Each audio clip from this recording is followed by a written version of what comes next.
Hello there, Shadow Helmet Guy here. So we just got ourselves a Xenoverse 3 announcement. And there's actually quite a bit to talk about. Let's get into it.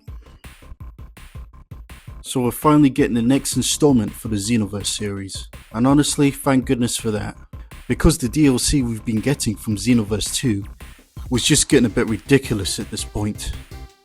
So I'm glad they're finally moving on to the next chapter.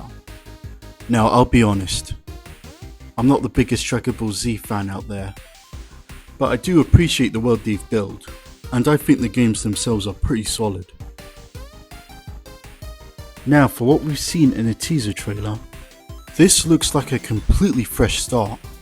It seems to be set far into the future away from the Z era. There are no Z fighters in sight, which is actually a pretty interesting direction to take.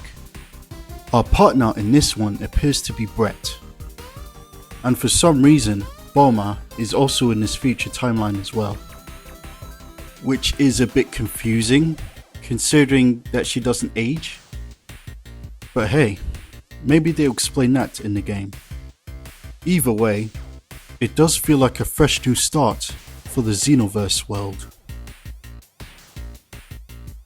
Now as for the main character, it looks like there's a good chance that they'll be fully customizable, just like in the previous games. So you can create your own characters with your own race and appearance. But there's something I'd personally love to see. What if you could actually play as the antagonist? I know it's probably not going to happen, but imagine being able to turn your character into a demon or a full-on evil version of themselves. That would be pretty interesting. On the gameplay side, there are a couple of things I really hope they improve on.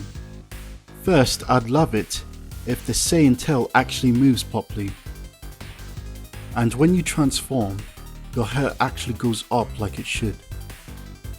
And secondly, please fix the male Saiyan combat.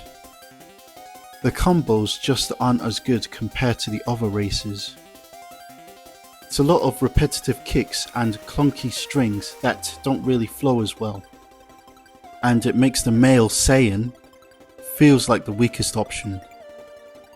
I really hope that they don't carry it over to Xenoverse 2 and actually take their time to improve it this time around. And as for the story, please, I'm begging you, do not make us go through the Dragon Ball Z storyline again.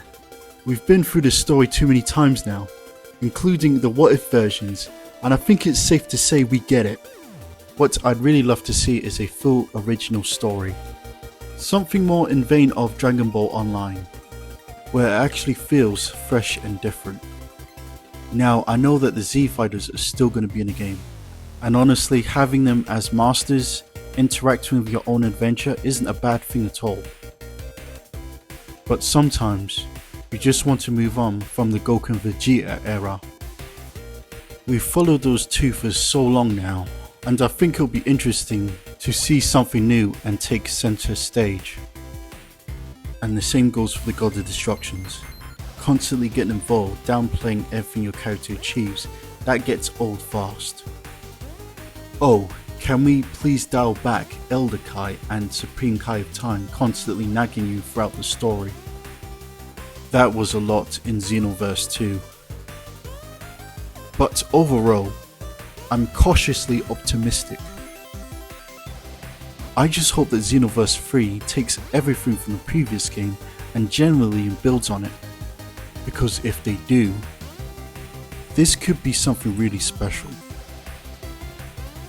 But anyway, these are my thoughts on the Dragon Ball Xenoverse 3 announcement. Let me know in the comments what you guys think about this new game. And as always, thanks for watching.